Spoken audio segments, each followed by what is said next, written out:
It's my favorite evening. I'm pacing around the floor. Got southern woods and waters gonna take me out the door. Got coffee on a perkin.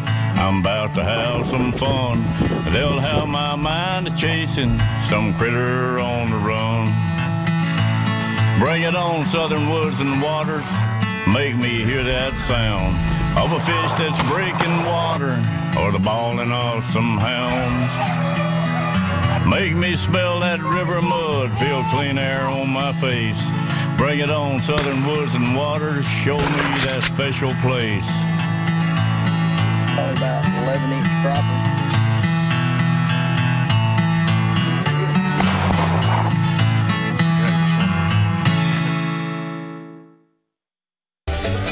Good evening, everybody. We want to welcome y'all to this week's edition of Southern Woods and Waters. We have got a show for you tonight like I guarantee you we've never had before. Really looking forward to doing this one. We're going to be going on a catfishing trip down in southern Louisiana, and the style of catfishing that we're going to be doing is unlike anything I've ever seen. I know that for sure, so I'm going to assume that most of you guys have not seen this before either. Super unique technique. I do want to go ahead and say right now that this is commercial catfishing. This is not something that these guys are out doing on the weekends for pleasure. It's commercial catfishing, and it's just really neat. Let's go ahead and back out and introduce my guests. I've got Duk Madere here with me tonight, and Anthony Landreth. And Duck, we're going to be going on this fishing trip. Now, there are no rods, no reels, no hooks, nothing. Nothing, Brandon. None of this is going to be involved in this video. No, not at all. And this is something that your dad is in a video, Duck Sr.'s in a video. This is something he's done a long time. He's been doing this for years, Brandon. My grandfather, his dad was a commercial fisherman. He ran hoop nuts in the Mississippi for years and years and years. Once he passed on, and Daddy learned his catfish trade here with these cans, he was like, man, I sure wish, Wellen would have been alive to see this, because he would have enjoyed this. Yeah. But it's fun, man. It looks like it's easy, but it's a little work involved. Yeah, there's a lot more to it than just going to pull a can out of the water. So it's something. Well, let's go on over and check out the first segment of tonight's video. Hello everyone, this is Duk Madere with D3 Outdoors, doing some filming down in South Louisiana for Southern Woods and Water TV show. Today I'm out here with my dad, Big Duk Madere Sr., and he's going to give us a demonstration on his catfish cans he uses out in Lake Barrett. This is the way he catches his catfish without using no baits, no hooks, no lines, just twine and Freon cans. How these things work here? Well, you cut these holes, triangle holes at the bottom of the can. You throw them out in the lake on a 200-foot line. The catfish go in there. The female go in there and lay the eggs. Then the male come in and fertilize the eggs. And I'll catch 1 and 2 in a can, every can. What's the most you caught in one can? Three in the can. What's the average size of the catfish to fit inside of one of these? They'll go up to 3 or 4 pounds. Man, that's... And you got a can full of fish. So the holes in the bottom is to act for the water to come out as you pulling the can up? That way the water drains. When the can comes to the top of the surface, you hold it there for a couple of seconds till the water drains, then dump the catfish out. And look at that, folks. That ain't nothing but just old regular Freon can. Freon can that you use to charge up the air conditioning units in your house. How many of these you got out? 350. 350 cans. What how deep the water is on that? About 7 foot deep, 6, 7 foot. What's the most fish you caught in 1 year? I caught up to 10,000 catfish. 10,000 catfish. Well, y'all, that's the thing we do here down in Louisiana. You got to have a commercial fishing license, of course. If it's something you want to try in your state, the regulations. Make sure you read the regulations books, see what license you need to do this, and it's an easy way to catch a bunch of fish. So y'all stay tuned, hang in there with us. We're finna head out to the lake and pull some fish in.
hole. Got it? Yeah.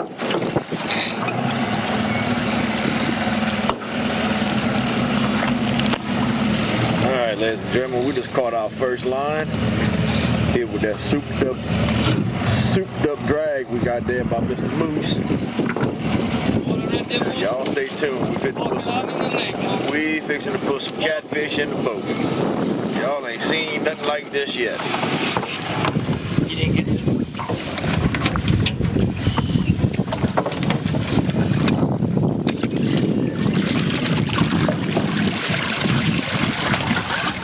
A little slow start here.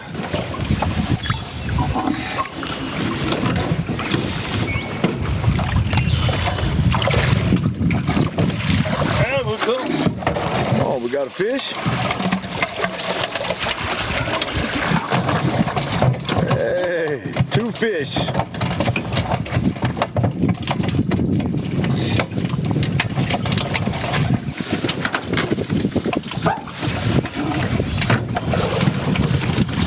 There we go.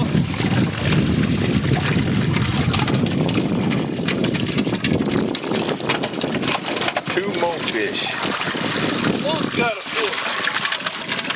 That's 2. One.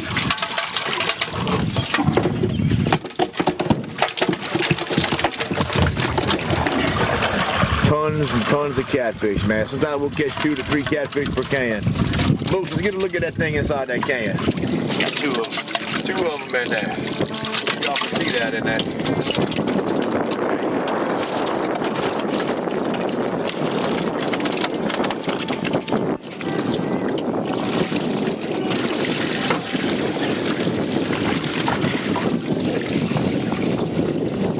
And jump up. He got out on you? Yeah. They'll do that.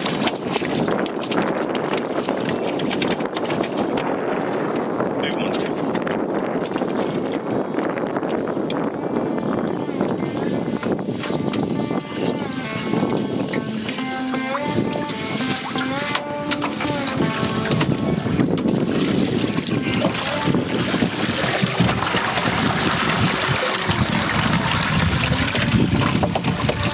See there?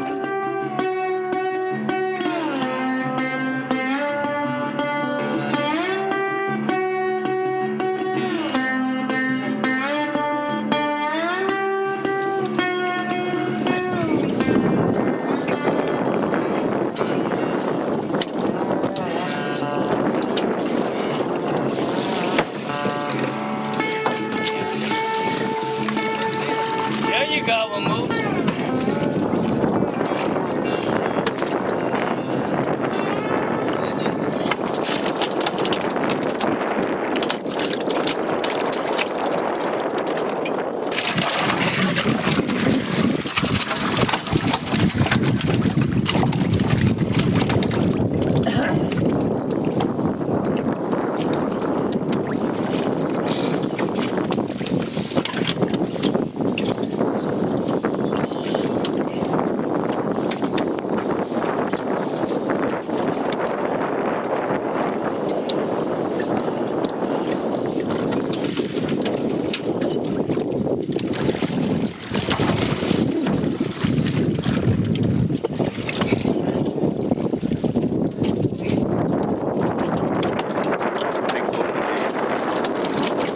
Go ahead. Come on, Moose, you have 2 or 3 in there? I don't know, one great big one. Come on, get him in there. Pick that. Pick it up. 2.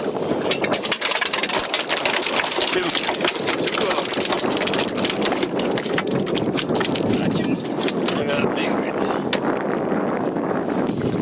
Trying to jump back in the lake. Yeah, he wasn't ready for the grease, I don't guess. Oh, I got one in here. I got a good one in here.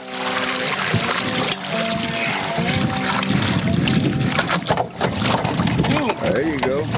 Huh?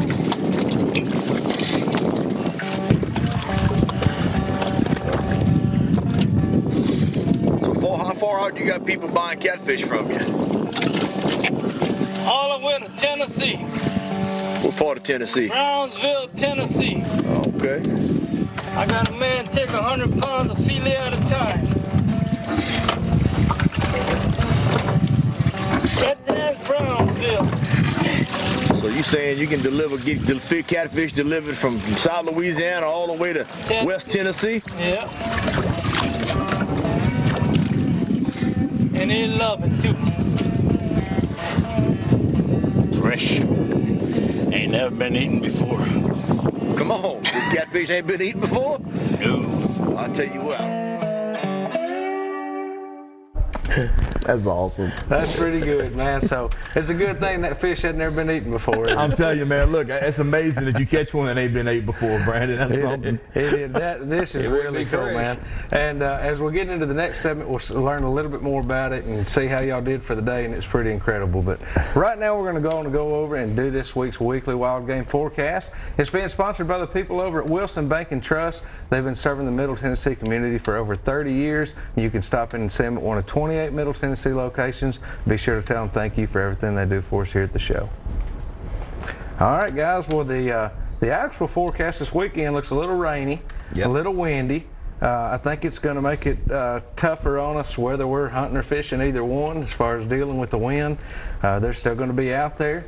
So it just depends on what people want to do as far as getting into them. The best day I had, Brandon, was last Monday, not this Monday, Monday before, wind blowing about 20 miles per hour at home. Saw 17 different bucks, 16 of them dogging like it bothers us a lot more than it bothers them. I was just fixing to tell you that, Brandon. You know? It's always us that don't want to go out there and face the elements, but that's the animals living that element. They're going to be there. Yeah. You know, they Plus, there. it gives you an excuse when you don't see nothing, you got something to blame it on. That's you know right, what I mean? that's right. It's either wind or it was too hot or, you know, the neighbors made too much noise or something. You got to have something built in for why you didn't see nothing. But, Plan you B know, excuse. Again, not the best forecast literally, but if you get out there and get after them, there's still going to be something to be caught or be shot, one or the other. Our small game hunters are doing really good, guys. I've been getting some good reports from the rabbit hunters and squirrel hunters both. Looking forward to doing some rabbit hunting coming up in the next few weeks. That's going to be a lot of fun. One of my favorite things to do.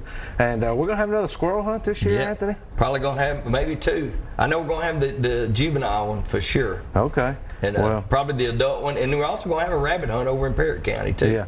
Well, that I know one thing, the forecast is looking really good for your small game hunters right now. So something we like to see get built up and get a little bit more going again will be small game hunting. You just don't hear about it as much as you used to. I'm as guilty as anybody. I don't squirrel hunt like I used to, you know, and it just we need to get more into that. You know, I believe I'd like to see that make another comeback.